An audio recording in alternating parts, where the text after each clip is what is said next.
I'm Danny Dyer, and this is the Real Football Factories International. I played Tommy Johnson in the film The Football Factory, which was all about football violence. Fucking nutters. Then I travelled the UK and met the real football firms. Now, I'm going international. 9 countries in 2 months. Around the hooligan world in 60 days. A whole new level of football violence. We'll be in riots. We'll get tear gassed, chased, and even shot at. It's going to be quite a trip.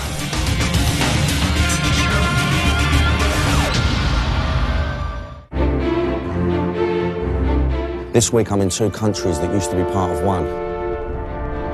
2 countries with a proud footballing history, whose clubs have some of the most fanatical followers in world football.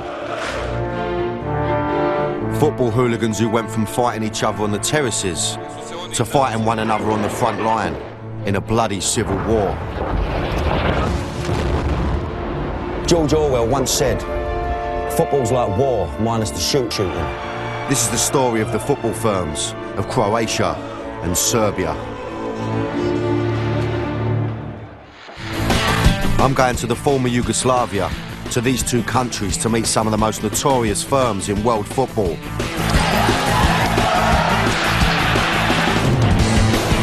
Four firms who only 15 years ago fought for their countries, Croatia and Serbia, in the civil war that broke up Yugoslavia.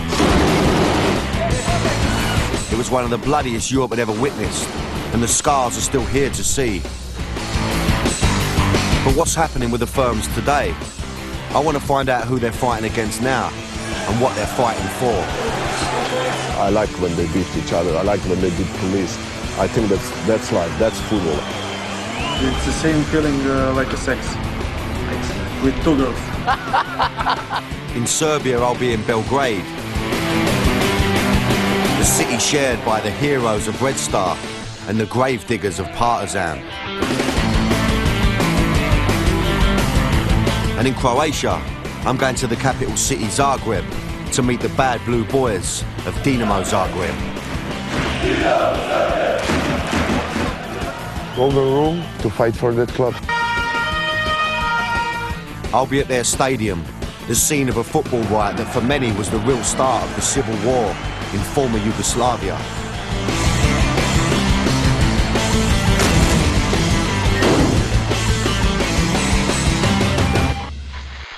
I'm starting my journey in Croatia, in the city of Split, because this is home to the oldest organised firm in Europe.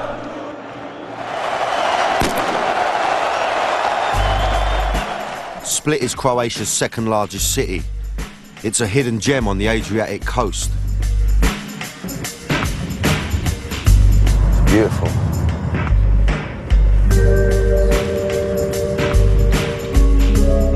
It seemed like the last place to be looking for international football hooligans. I was confused. I thought I'd walked into the wrong series. I felt like I was working on a holiday show. It seems very calm, nice people, a lot of old people. A lot of ladies, a lot of young ladies. I'm not getting no element of violence. I know it's here and I know it's rife. You wouldn't think it to walk around the city. But don't be deceived by the picture postcard setting. I'm here to see the dark side. This is home to Hajduk Split and their infamous firm, the Torcida. Almost every game there's fighting. A lot of fans from other clubs don't have the courage to come to Split. When we go to other towns, there's almost always problems.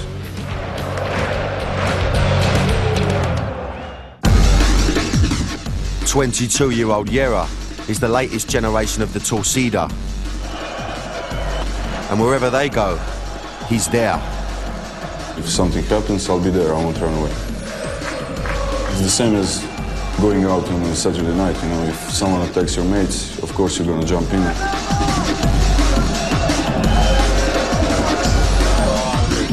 And it all kicked off over half a century ago. 1950. And that's a proper firm. A established 1950. The more I saw of the city, the more it became clear that Torcida is the heartbeat of Split. Graffiti like this is everywhere. I mean, it is just absolutely all over the gaff. They've even got their name on the street lamps. Not a lot of people know this about me, but I'm fluent in Croatian. So this says, if I had 2 lives, I'd give them both to you. That says to me passion, you know what I mean? That's a proper little motto, that is. And that passion's going to be needed, because Split is gearing up for the biggest game of the season. Their big rivals, Dinamo Zagreb, are in town for the derby of Croatia. We can make some troubles in Split. A match where fireworks are guaranteed. And in part 2, we'll be in the thick of it. I'm in Split in Croatia, home of the Torcida, the firm of Hajduk Split. And I'm here for the big Croatian derby against their bitter rivals, Dinamo Zagreb.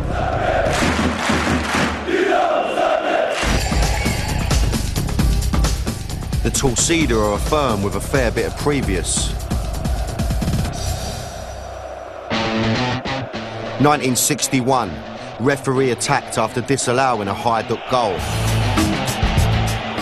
1974, fought the Yugoslav army evacuated from the stadium. 1988, banned from European competition for 3 years after rioting in Marseille. 1990, pitch invasion and attempt to attack Partizan Belgrade's players.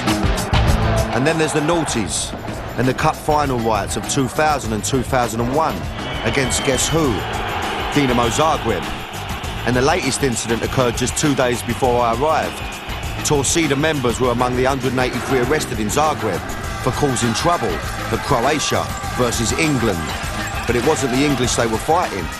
Yet again, they were fighting Dinamo Zagreb. A lot of them have been nicked. A lot of them fresh out of the shovel this morning. So, I don't know what I'm walking into. Maybe a bit ratty. I'm chuffed they're still going to speak to me, you know what I mean? I know none of them have slept. I know that the police don't treat them well here. You know what I mean? It's not like they're in a 5-star nick. Let's go and see what they've got to say. Just a few hours after he'd been released from the nick, Yera from the Torcida was going to give me the lowdown. How do the police treat you here? Not very well. No? They treat us like second-grade citizens, and with the new laws coming in, they have authorities to limit our freedom of movement, and they can nick us for almost anything. They beat the shit out of you if they catch you. One of the biggest battles between the Torcida and the police happened at the cup final in Split in 2001. The Torcida broke out of their north end and spilt onto the running track. They regard us as a bunch of hooligans. We behave as we were treated. Then they launched a massive attack on the police. That was probably the biggest battle that I've ever seen in my life. But the police regrouped and forced the Torcida back into their stand. They wheeled out the water cannons to try and cool the situation down. But once the end was cleared, the Torcida headed into the city centre to continue the battle. There was a mob of about 2,000 people fighting the police, and it went on for the entire afternoon. The city and its police felt the force of the Torcida, and I thought the English firms didn't get on well with the old Bill. What does this mean? All cops are bastards. All cops are bastards. Quite simple. Unlike firms in England, the Torcida don't have to keep their nuts down. Their headquarters is bang in the middle of the town. This is what I love, yeah? You want to find the Torcida? But you can't just walk in off the street. This is their inner sanctum, and I was lucky enough to have an invite. I'm loving the bar. Cool as fuck. On the wall are hundreds of pictures of what are known as choreographies. The displays they organise with flags and flares. And there's the holiday snaps from their greatest away days. This is probably the best away match that we ever had. It's us in Rome. There was 6,000 of us.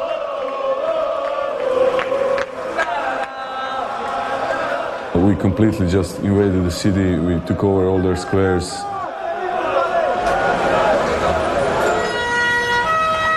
We completely outvoiced them in the stadium. The best moment of my life. It makes my hair stand up. Yeah, I can imagine. So who can take the Torcida on? Who are the rivals for the crown of Croatia's toughest and proudest firm?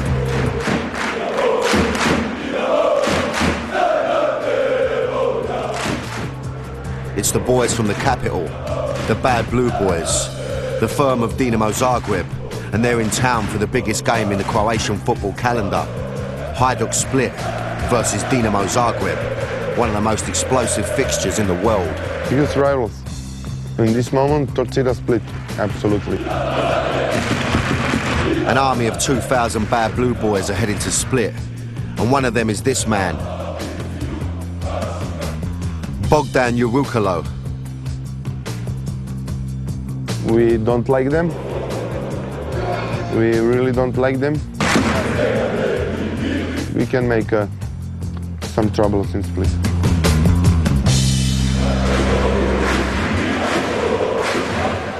It's high noon in Split on match day, and the police are preparing for trouble. It's their job to keep the Torcida and the Bad Blue Boys apart.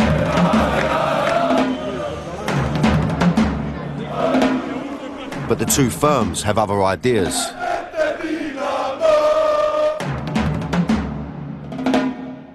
All my crew is now at the center, preparing for the game, waiting for guests. We are also prepared for any kind of troubles.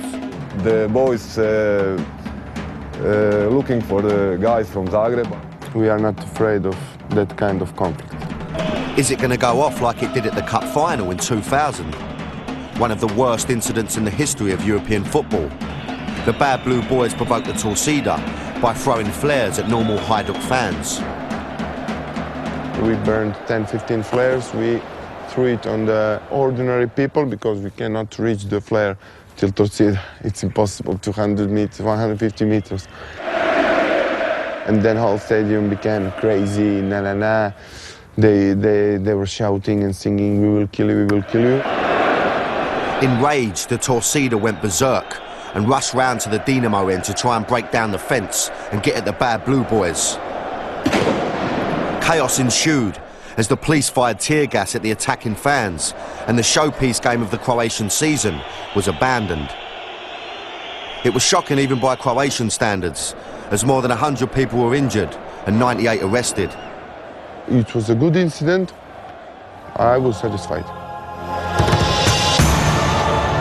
Back at the latest derby of Croatia, and there's still 2 hours till kick-off, and the tension's rising.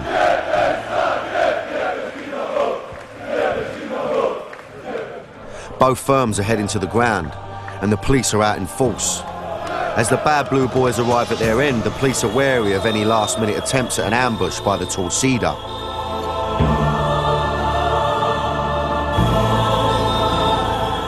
Inside the ground, the crowd were coming to the boil.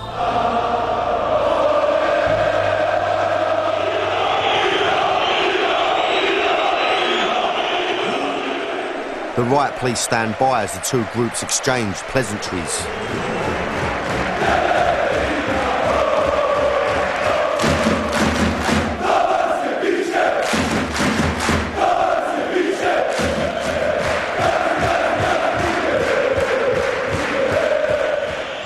Throughout the game, various missiles are thrown towards the pitch.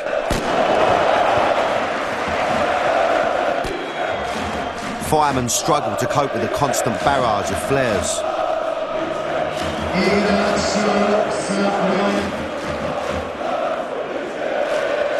And when a fire is started in the Dinamo end and the police intervene, the lads from Zagreb dedicate a song to the other boys in blue.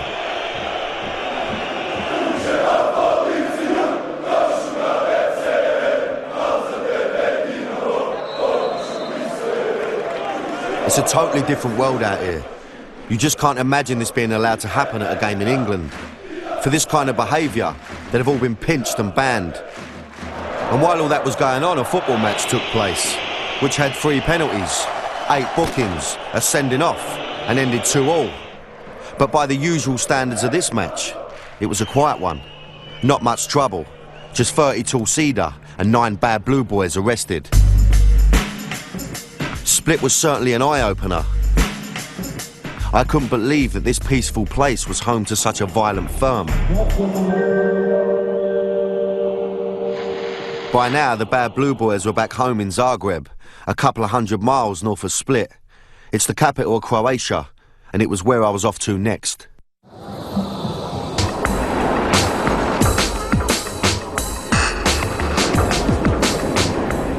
The difference between Split and Zagreb is like 2 different countries, to be honest with you. I mean, very cosmopolitan, hustle, bustle, you know, chaos. You know, Split's like Marbella, it's chilled out, nice. You know, this is like what you'd expect from a capital, I suppose. It was another beautiful city, but I wasn't here to see the sights. I was here to meet the firm who were formed over 20 years ago in 1986. And since then, they've been causing quite a stir. Golden rule is to support team 90 minutes. And if it's necessary, to fight for that club. Here they are fighting in Milan in 2000, where they went on the rampage against the Italian police. Dinamo Zagreb is not a big European club. It's not a famous like some English or German clubs, but it's our glory. This incident resulted in over 50 arrests and more than 50 injuries on both sides. We are proud that we are supporters of Dinamo Zagreb.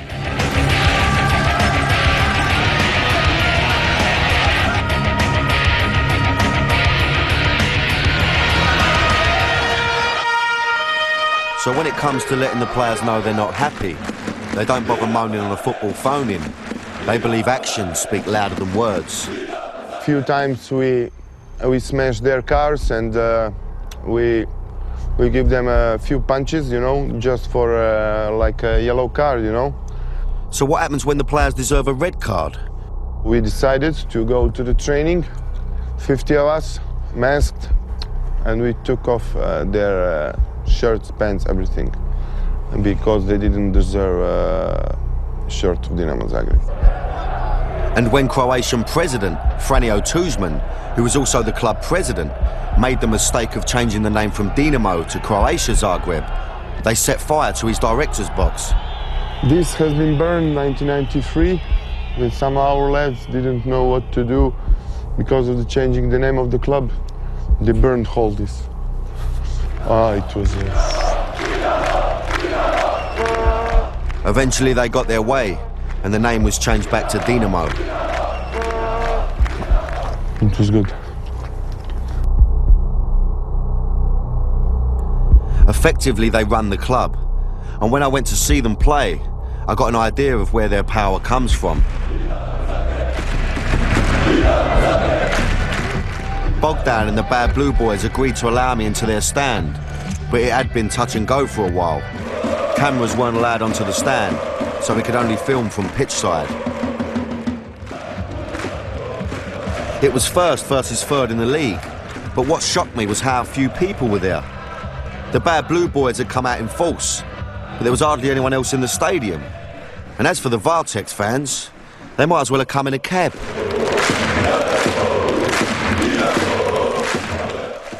I realised why the Bad Blue Boys have so much power. Despite their antics, the club needs them, because if they weren't there supporting the team, nobody would be. I've never experienced nothing like it in the fact that constant singing. For 90 minutes, Bogdan made sure everyone on the stand was in full voice. Stands at the front with his back to the game, takes no notice, big old lumpy as and all. He's a naughty looking geezer. He starts to chant, I don't know what it is, it's power though, it's passion.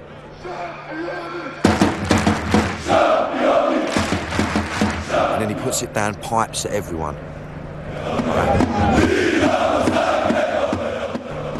Make sure everyone's singing. Right, takes everyone in. And if there ain't no one singing, he digs them out, he'll find them. right mad mince pies, do you know what I mean? Like that, bosh. And the singing paid off, as Dinamo ended up 4-1 winners.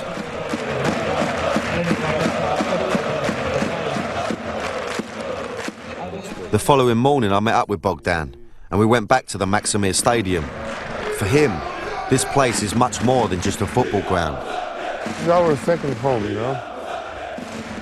Really, when I come to this stand, I forgot on everything which is happening in my life. So how often would you say, Bogdan, that there's trouble in Croatia, trouble with the Bad Blue Boys? Is it In the 90s it was it was normal thing. Like you eat every day something. Every weekend we had problems. Every away match we had a fight with the police, with the other supporters. Mostly police though, yeah? Yes, mostly police, because we had a war with the president of the Croatia and the whole government. We were enemy number one and the whole police were chasing us.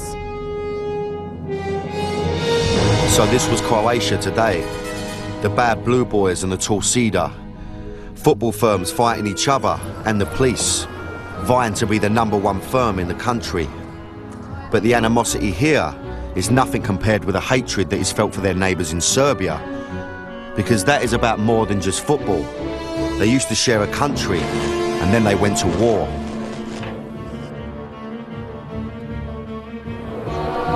And it was the firms who went to the front line.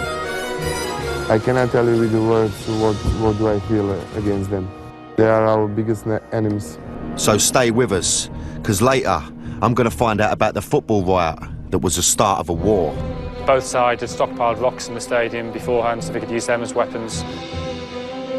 And I'll be travelling to Serbia and get to see the dark side of Belgrade. I was in Zagreb, Croatia, in a football ground which, although it may not look like much, witnessed an event in the history of football as significant as anything Wembley, the Nou Camp or the Maracanã has ever seen. In May 1990, the former Yugoslavia was on the brink of civil war. Nationalism within the two largest republics, Croatia and Serbia, was at an all-time high. As this political powder keg was about to explode, one of the biggest club matches of the Yugoslav football season took place between Dinamo Zagreb and Red Star Belgrade. Hooliganism generally had been rising through the late 70s and 80s, as it had across Europe. But in Yugoslavia it had a nationalist element. Red Star were very much Serb nationalists. Dinamo Zagreb were the hardcore of the Croatian nationalists. The Red Star fans went up there with acid to burn down security fences. Both sides had stockpiled rocks in the stadium beforehand so they could use them as weapons. It was pre-arranged. Everybody knew it was going to go off. And go off it did, as the Croats and the Serbs fought out a ferocious battle in an explosion of pent-up nationalism and hatred. This was not just Dinamo v Red Star, the Bad Blue Boys v Delije. This was Croatia v Serbia. Football photographer Toma Mihailovic has covered the game for over 50 years, and he was there that day. Atmosphere was like we know that something is not good, but nobody was surprised because we were expecting sometimes to go up.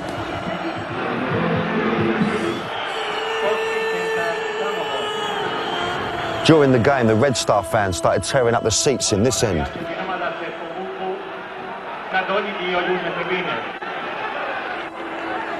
The Bad Blue Boys of Zagreb, who were in this end here, tried to break down the fences to get to the Red Star.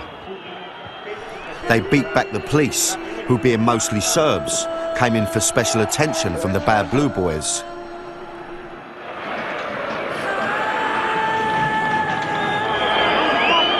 And it wasn't only fans who got involved. When a policeman attacked a Dinamo fan lying on the ground, Dinamo's Croatian captain, Boban, decided to exact revenge.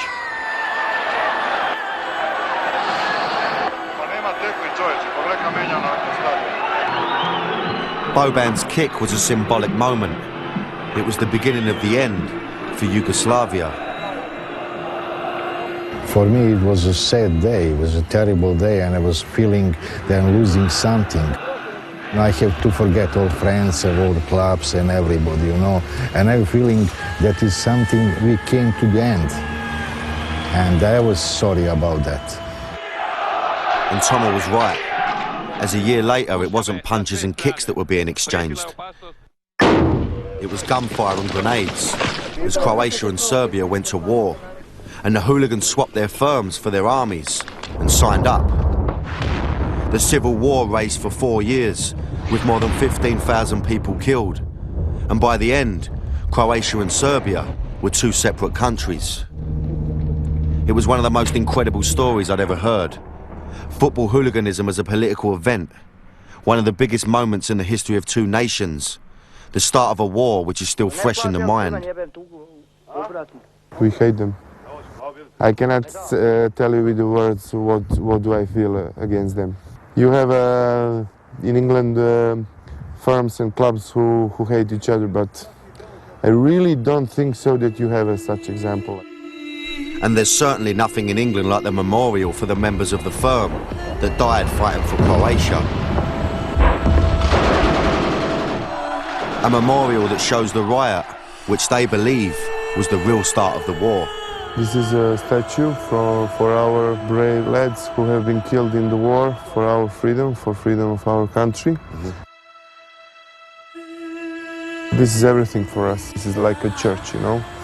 Every time we pass here, we make a little pray for our guys. It's a very, very, very emotional part of the stadium for us. It's very powerful. Yes. The bad blue boys weren't the only ones to die for their country. This is a memorial in Split, dedicated to the members of the Torcida, who made the ultimate sacrifice for Croatia. There were two sides to every story, and it was time to hear the other one. I was off to Serbia. So I've been to Celtic Rangers. I've heard about Liverpool Man United. You know, I know about the West Ham Millwall rivalries, you know, but that's nothing compared to this. You know, we're talking about, you know, these guys went to war with each other. Now, we're not talking about a tear up in the street for 2 minutes. You know, we're not talking about ambushing a pub. We're not talking about having it off with the old bill. You know, we're talking about these guys signed up, got given guns, went to the front line. You know? It's like England going to war with Scotland, like proper war. You know, it's really, really hard to get your nut round it. I was travelling on a road which in the days of Yugoslavia was called the Road of Brotherhood and Unity. But at the time of the Civil War, there was little of that on this particular route. This was the road which you would travel on to get to the front line.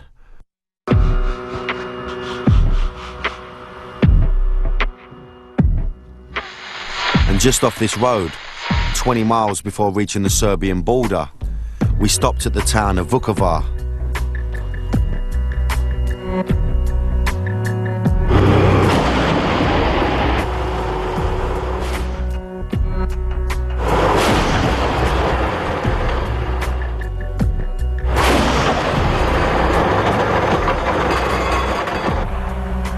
In the pre-conflict days of former Yugoslavia, Croats and Serbs lived here together peacefully.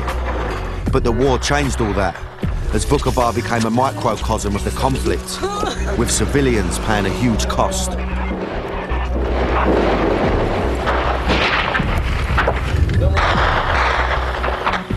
Absolute total devastation. Bullet holes everywhere. I mean, they've rebuilt a lot of it, but it's still battered. It's still like mullered.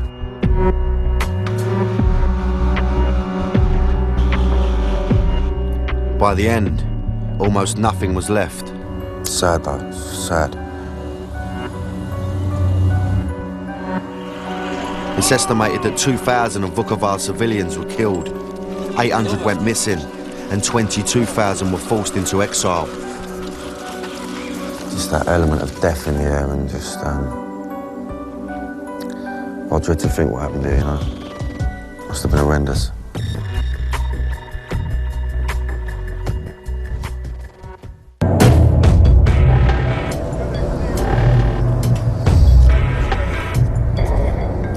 I crossed the border into Serbia, heading to the capital of Belgrade. I'd heard some mind-blowing stuff so far, and that was only half the story. What, I wonder, will be waiting for me there?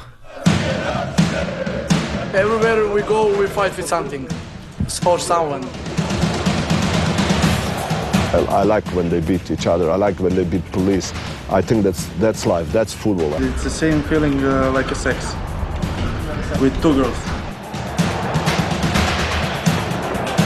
In Belgrade, no rules. It's no rules.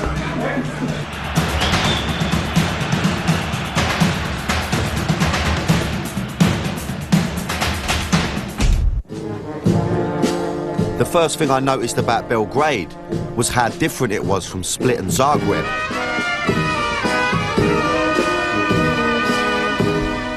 It felt more Eastern European and had echoes of the old communist regime.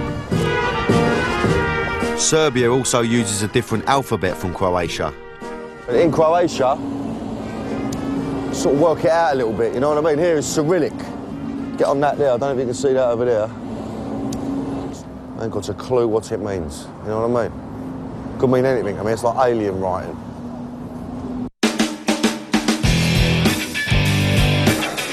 Belgrade is home to the two biggest teams in Serbia, Partizan and Red Star. Two clubs that are literally around the corner from each other.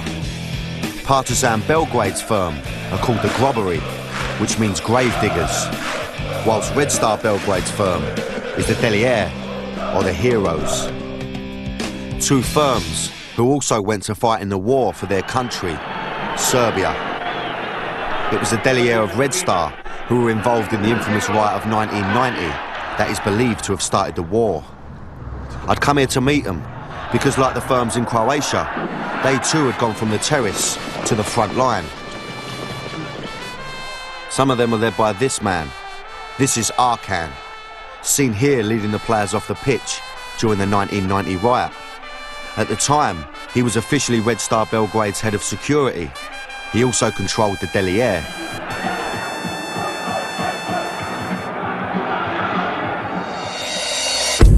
Petar Ilic used to be one of the Delije and travelled with them all over Europe. He experienced the charisma of Arkan firsthand.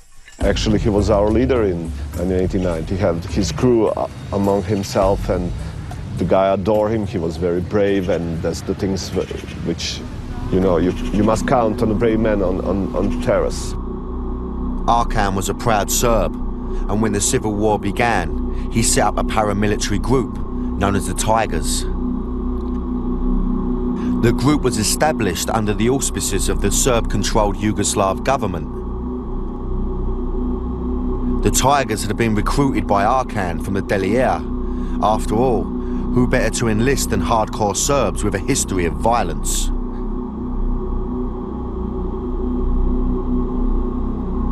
Some like him very much, they choose to went to war with him. Hey. Those guys think that they are doing the right thing for Serbia, and probably that's why they went to fight. I'd come to Belgrade to meet with the Delije, but they, it seemed, didn't want to meet me. For the past 6 weeks, the production team have been trying to make contact with the current members of the Delije to hear their story. Problem is, they won't talk to us. They've spoken to British journalists before in the past, and they feel they've been dubbed as war criminals because of the association with Arkan. Belgrade's other firm, though, were not as shy as their city rivals.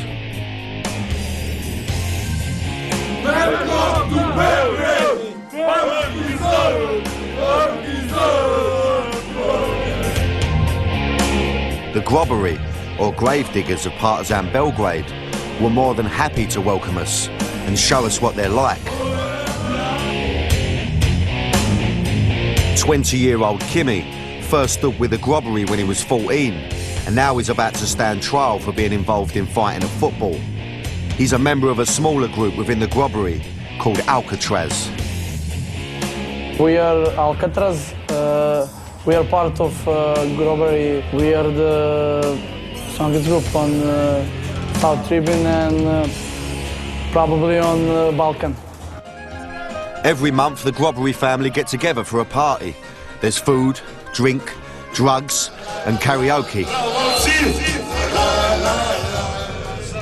But it's not all fun and games, because this lot are armed and dangerous. When we have weapons, we fight with weapons.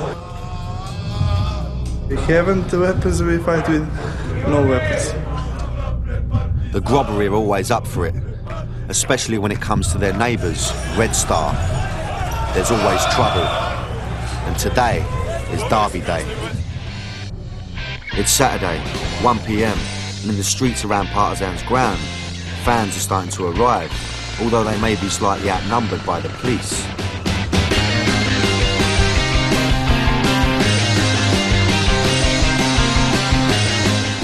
Johnny is one of the top boys of Alcatraz, and he and the lads are ready and waiting.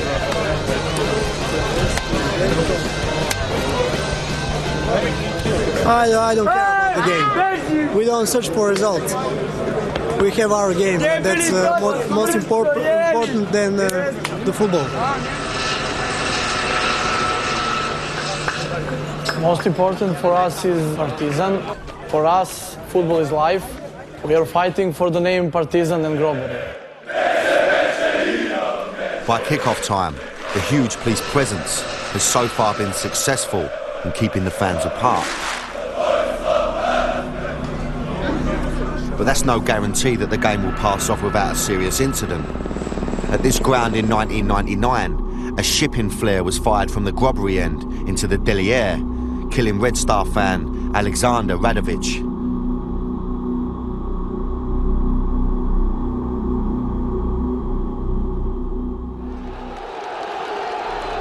And in 2000, one of the most serious disturbances occurred at Red Star's ground,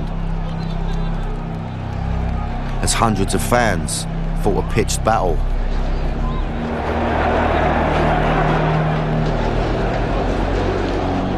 In this riot, the Grobari attacked one of their own directors, hospitalising him, whilst the Dyer attacked the Partizan coach, slashing his face with a knife.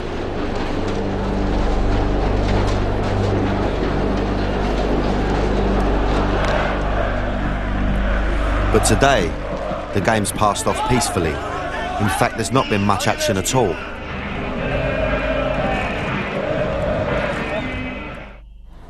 I had one last appointment in the former Yugoslavia. I was about to get up close and very personal with the Grobari.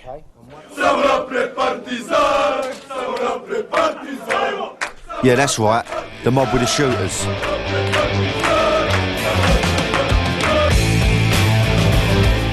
I was bang in the middle of their manor, and needless to say, well off mine. I mean, this is the ghetto. Where I'm meeting them now, it's like their little betting shop. It's like a bar betting shop type place. Apparently they're all plotted outside. I think I can see them actually.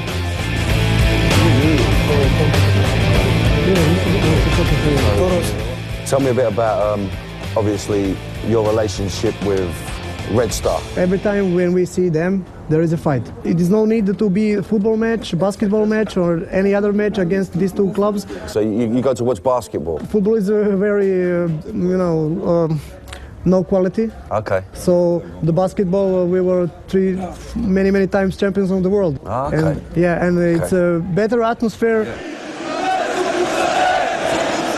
So when it's not kicking off at the football, they go to basketball.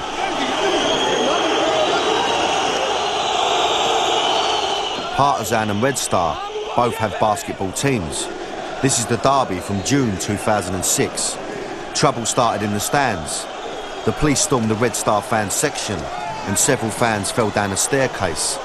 More than 100 fans were injured. How do you feel about the clubs from Croatia?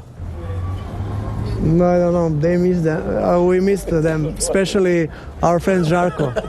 We have a very strong erotic and sexual connection with them, yeah. This story they were about to tell me about one of their older guys, Dyer, was both shocking and unbelievable. Old guard.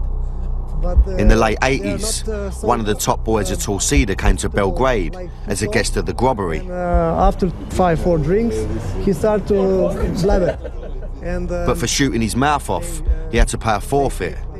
They took him to the grave of a Partizan legend and demanded that he kiss it. Take him and he said, kiss the grave. I don't want. Okay, then. But when he refused, Dyer raped him.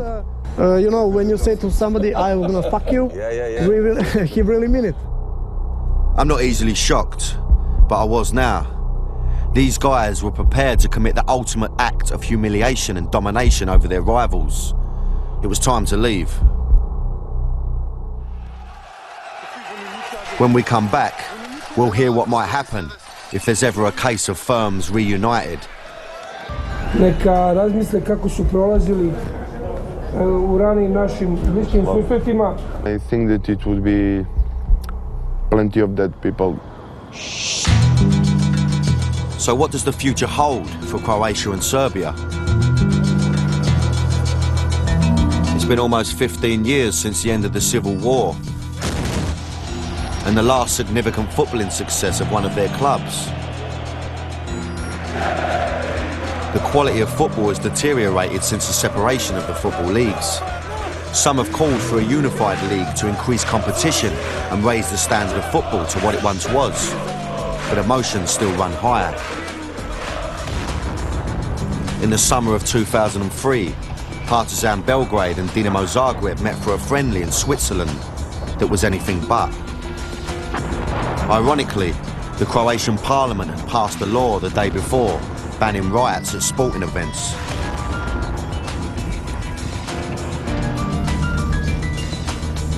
And over 150 Croat and Serb fans were thrown out of a tennis match in Melbourne after a mass brawl occurred at the 2007 Australian Tennis Open.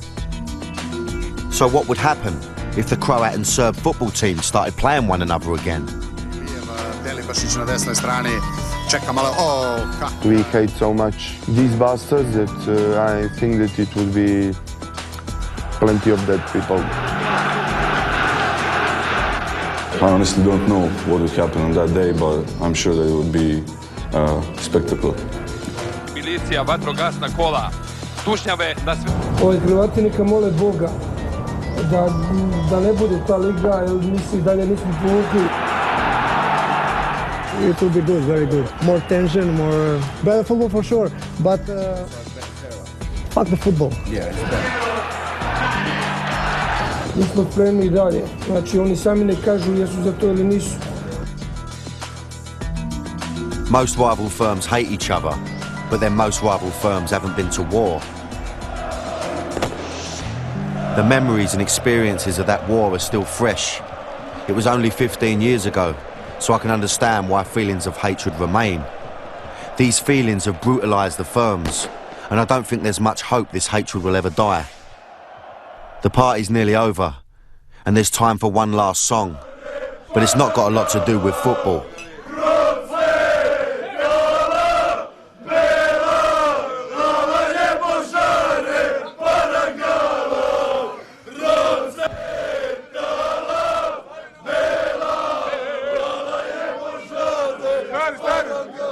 I opet se